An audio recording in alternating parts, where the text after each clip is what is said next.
ক্বালু লাম নাকু মিনাল মুসাল্লিন। আল্লাহ পাক রব্বুল আলামিন কিয়ামতের দিন যখন সব হিসাব শেষ করে জান্নাতি দলকে জান্নাতে পাঠিয়ে দিবেন, আর জাহান্নামীদেরকে জাহান্নামের মধ্যে পাঠিয়ে দিবেন। এইবার আল্লাহ জান্নাতীদেরকে বলবে, ও জান্নাতি, তোমরা জাহান্নামে যাও। যেই বন্ধুদেরকে তোমরা দুনিয়ার জমিনে নিয়ে চলেছ, ওই বন্ধুদের কাছে গিয়া জিজ্ঞাসা করো ওই বন্ধুরা কেন জাহান্নামের মধ্যে নিক্ষেপ হয়েছে, আর তোমরা কেন জান্নাতে এসেছ, তাহলে সেটার তফাৎ বুঝতে পারবা। এইবার জান্নাতি বান্দারা জাহান্নামের ভিতরে ঢুকে ঢুকে বন্ধুদেরকে খুঁজে খুঁজে বের করে বলবে, মা সালাকাকুম ফি সাকার। ও বন্ধু আমার, দুনিয়ার জমিনে তোমাদেরকে নিয়ে আমি চলাফেরা করেছি। ও বন্ধু, দুনিয়ার জমিনে আমি তুমি এক ছাতার নিচে বসবাস করেছি, একই দোকানে চায়ের আড্ডায় লিপ্ত হয়েছি। ও বন্ধু, তোমাকে ছাড়া আমি কোথাও যাতায়াত করি নাই। ও বন্ধু, আজকে আমি জান্নাতি হইলাম, আর তুমি কেন জাহান্নামী হইলা? জাহান্নামী উত্তর করে বলবে, ক্বালু লাম নাকু মিনাল মুসাল্লিন।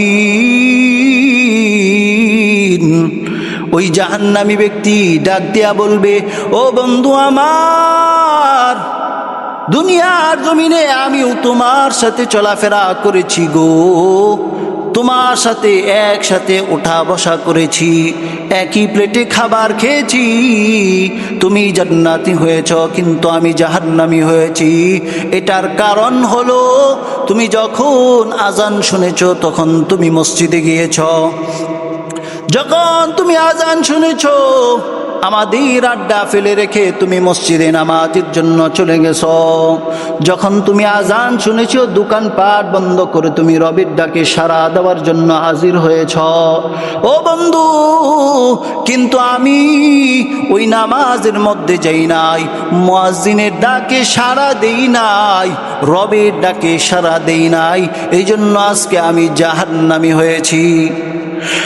রহমতুন নবী জানায় দেয়, আউয়ালু মা ইউহাসাবু বিহিল আবদু ইয়াউমাল কিয়ামাতিস সালাহ।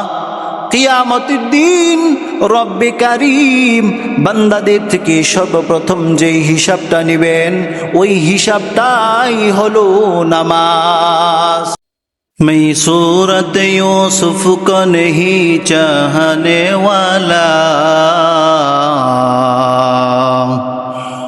मैं सूरत यूसुफ को नहीं चाहने वाला, मैं कायस के मानंद नहीं आशिक लैला, मैं कायस के मानंद नहीं आशिक लैला, मैं आशिक मौला हूँ मेरा इश्क दीवाना, मैं आशिक मौला हूँ मेरा इश्क दीवाना। हे जुमला जहाँ जिसके तजल्ली से उजाला, हे जुमला जहाँ जिसके तजल्ली से उजाला। আল্লাহ পাক রব্বুল আলামিন পৃথিবীর জমিনে যে সমস্ত মানুষ প্রেরণ করেছেন, এই মানুষের ভিতরে হিন্দু, বৌদ্ধ, ইহুদি, খ্রিস্টান, মুসলমান, মুমিন প্রত্যেক মানুষ অন্তর্ভুক্ত আছে। বিভিন্ন শ্রেণী ভেদে মানুষ এই পৃথিবীর জমিনে বসবাস করে। তন্মধ্যে যারা হিন্দু, তাদের একটা ব্যক্তিগত নিয়ম রুলস অনুযায়ী তারা নিজের জীবনকে পরিচালনা করতেছে, এবং যারা সরকারি চাকরিজীবী তারাও নিজের জীবনকে পরিচালনা করতেছে। যখন অফিস টাইম তখন তার বসের কথা মতো চলতে হয়, এটা হচ্ছে তার একটা নিয়ম। এবং যখন ব্যক্তিগত জীবনে চলে আসে, সরকারি বেসরকারি অফিস শেষ করে যখন বাসায় ফিরে, তখন বিবি বাচ্চা এবং পরিবার নিয়ে ব্যস্ত থাকে এবং তার একটা ব্যক্তিগত জীবন থাকে এবং ব্যক্তিগত জীবন অনুযায়ী নিজের জীবনকে পরিচালনা করে।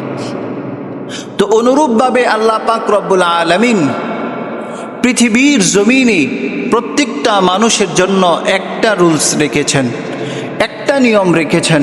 পৃথিবীর জমিনে এক এক মানুষ এক এক রকমভাবে চলাফেরা করে, কিন্তু আল্লাহ পাক যে মুমিন তাকেও একটা বিধান দিয়েছেন, যে কাফের তাকেও একটা বিধান দিয়েছেন। মোট কথা পৃথিবীর জমিনে যত মানুষ আছে এবং আসবে এবং বিগত হয়েছে তাদের জন্য রব্বে কারিমের একটা বিধান ছিল, সেটা যে কোনোভাবেই হোক না কেন রবের একটা বিধান দিয়েই রব দুনিয়ার জমিনে প্রেরণ করেছেন। তো এখন কথা হচ্ছে, মুমিনদেরকে আল্লাহ পাক একটা রুলস দিয়েছেন, নিয়ম দিয়েছেন, যেই নিয়মের ভিতরে 5টা নিয়ম থাকে। 5টা নিয়মের 1 নাম্বার বিষয় যেটা হচ্ছে, রাসূল সাল্লাল্লাহু আলাইহি ওয়াসাল্লাম হাদিসে পাকের মধ্যে বলেন, বুনিয়াল ইসলামু আলা খামসিন শাহাদাতি আল্লা ইলাহা ইল্লাল্লাহ ওয়া আন্না মুহাম্মাদার রাসূলুল্লাহ। রহমতের নবী বলেন, বুনিয়াল ইসলামু আলা খামসিন শাহাদাতি আল্লা ইলাহা ইল্লাল্লাহ। পৃথিবীর জমিনে যত মানুষ আল্লাহ পাক রব্বুল আলামিন প্রেরণ করেছেন, প্রত্যেকটা মানুষকে আল্লাহ পাক রব্বুল আলামিন আবশ্যকীয়ভাবে বলেছেন, ও বান্দা, দুনিয়ার জমিনে যখন তুমি যাইবা, 1 নাম্বার বিষয় তোমার জন্য হবে আশহাদু আল্লা ইলাহা ইল্লাল্লাহ ওয়া আশহাদু আন্না মুহাম্মাদান আবদুহু ওয়া রাসূলুহু। 1 নাম্বার বিষয় রহমতুন নবী জানায়া দেন, 1 নাম্বার বিষয় হলো আশহাদু আল্লা ইলাহা ইল্লাল্লাহ। তোমাকে সাক্ষ্য প্রদান করতে হবে আল্লাহ ব্যতীত কোনো মাবুদ নাই, আল্লাহ ব্যতীত কোনো ইলাহ নাই। দুনিয়ার জমিনে তুমি যতদিন থাকবা একমাত্র রবের ইবাদত করতে হবে, রবের কুদরতি পায়ে সিজদা করতে হবে, অন্য কোনো মানুষের পায়ের ভিতরে নিজের মাথাকে নত করা যাবে না। এটা হচ্ছে 1 নাম্বার বিষয়। এবং দ্বিতীয় বিষয় হচ্ছে, 1 নাম্বারের সাথে আরেকটা জুজ আছে, বাক্য আছে, এটার সাথে আরেকটা মিলিত আছে। সেই বিষয়টা হচ্ছে ওয়া আন্না মুহাম্মাদান আবদুহু ওয়া রাসূলুহু। আল্লাহর পয়গম্বর জানায় দেয়, ও দুনিয়ার উম্মতের দল, আল্লাহ পাকের সাক্ষ্য প্রদান করতে হবে এই পৃথিবীর জমিনে যে রব তোমাকে লালন পালন করতেছে, রবই তোমাকে জীবন দিয়েছেন। আবার তোমার যখন হায়াত শেষ হয়ে যাবে, ওই রব তোমাকে দুনিয়ার জমিন থেকে বিদায় করে নেবে। আবার ওই রব তোমাকে ওই মৃত থেকে আবার তোমাকে জীবিত করে কাল কিয়ামতের ময়দানে উঠাবেন। এই বিশ্বাস তোমার অন্তরে থাকতে হবে এবং সাথে সাথে বিশ্বাস করতে হবে আল্লাহ তাআলা দুনিয়ার জমিনে অসংখ্য পয়গম্বর নাজিল করেছেন এবং আমাদের পয়গম্বর হলেন রাহমাতুল লিল আলামিন। ওই পয়গম্বরকে অন্তর থেকে বিশ্বাস করতে হবে। শুধু বিশ্বাস করলে হবে না, ওই পয়গম্বরের যত সুন্নাহ আছে, ওই পয়গম্বর দুনিয়ার জমিনে যেভাবে চলার কথা বলেছেন, ওই নবীর সুন্নাহ অনুযায়ী নিজের জীবনকে পরিচালনা করতে হবে। এটা হচ্ছে 1 নাম্বার বিশ্বাস। এই বিশ্বাসটা প্রত্যেকটা মুমিনের অন্তরে থাকতে হবে। যদি কোনো মুমিন এই বিশ্বাস না করে তাহলে সে কখনো মুমিন হতে পারবে না।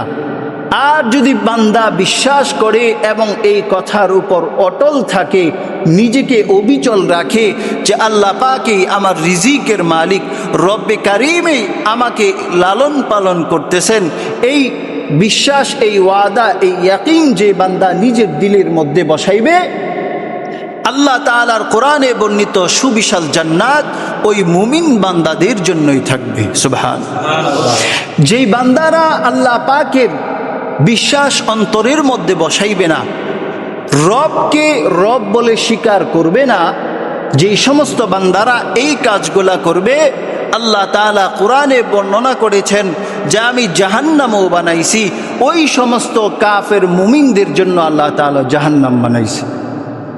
তো এই জন্য আমাদেরকে শুধু আশহাদু আল্লা ইলাহা ইল্লাল্লাহ পড়লেই আমরা মুমিন হয়ে যাব না, আমাদেরকে অটল থাকতে হবে, অবিচল থাকতে হবে।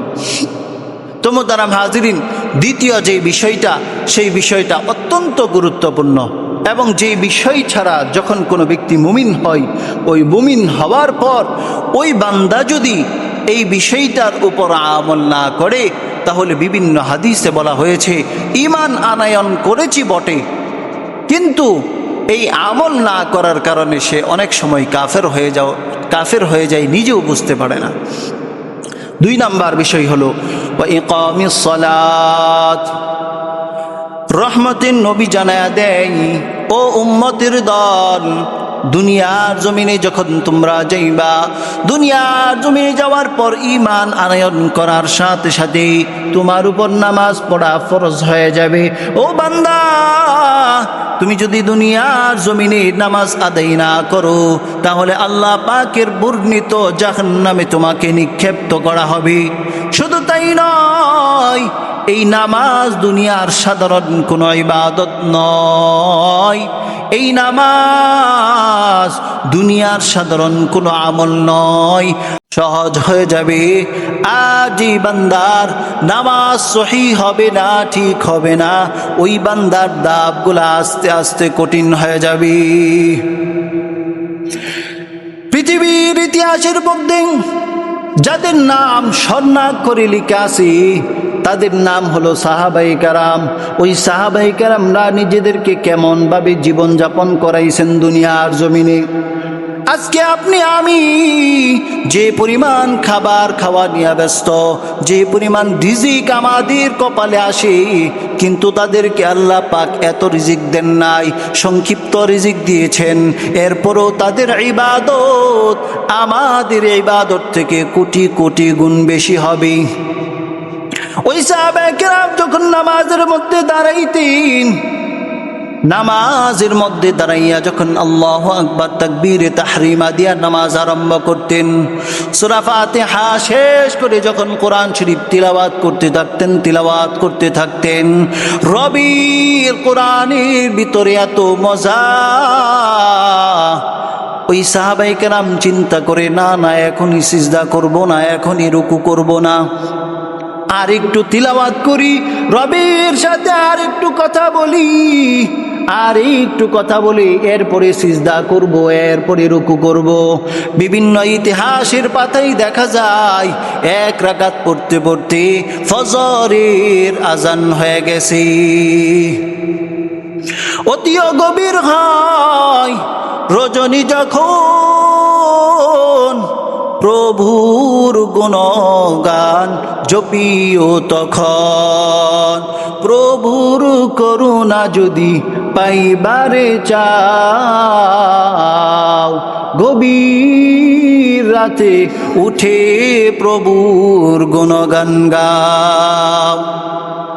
পৃথিবীর জমিনে যত বান্দা আল্লাহ পাকের নৈকট্য হাসিল করেছে, মোহাব্বত অর্জন করেছে, ওই বান্দারা নামাজ ছাড়া মোহাব্বত অর্জন করতে পারে নাই। ওই বান্দারা আল্লাহ পাকের মোহাব্বত ছাড়া নৈকট্য হাসিল করতে পারে নাই। পৃথিবীর জমিনে যেই বান্দারা দামি হয়েছে, ইতিহাস করেছে, ওই বান্দারা নামাজ ছাড়া ইতিহাস করতে পারে নাই। যেই বান্দারা ইতিহাসের পাতায় উঠেছে, কেউ একজন বলতে পারবে না আমি নামাজ ছাড়া ইতিহাস করেছি। কিন্তু বর্তমান সময়ে এমন বহু ইতিহাস আছে, অনেক বাবা বের হয়েছে, যেই বাবারা বলে নামাজ পড়ার দরকার নাই, আমি তোদেরকে নিয়ে জান্নাতে যাইব। নাউজুবিল্লাহ। এমন বাবা আছে না নাই? কথা বলবেন, এমন বাবা আছে না নাই? বহু বাবা আছে যারা নিজের মায়ের জন্য 5 টাকা খরচ করে না, নিজের মসজিদের জন্য 5 টাকা খরচ করে না, কিন্তু বাবার জন্য বিশাল বড় মুরগ, বিশাল বড় গরু, বিশাল বড় ছাগল নিয়ে হাজির হয়ে যায় আর বলে যে বাবা আপনি আমাকে শুধু জান্নাতে নিয়ে যাইবেন, এতটুকুই। আর ওই বাবা নিজেও নামাজ পড়ে না, আর যে মুরিদ আছে ওদের তো আরো অবস্থা খারাপ। তো আল্লাহ পাক বলে নামাজ ছাড়া জান্নাতে যাওয়া যাবে না, আর ওই বাবা বলে নামাজ পড়ার দরকার নাই, আমি তোদেরকে নিয়ে জান্নাতে যাব।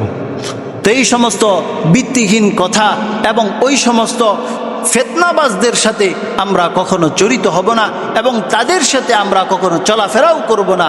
যদি চলাফেরা করি তাহলে তারাও ধ্বংস, এবং আপনি যে ওদের সাথে চলাফেরা করতেছেন আপনিও ধ্বংস হয়ে যাবেন। তো আল্লাহ পাক রব্বুল আলামিন আমাদেরকে ওই সমস্ত ভণ্ড বাবা থেকে হেফাজত করুক।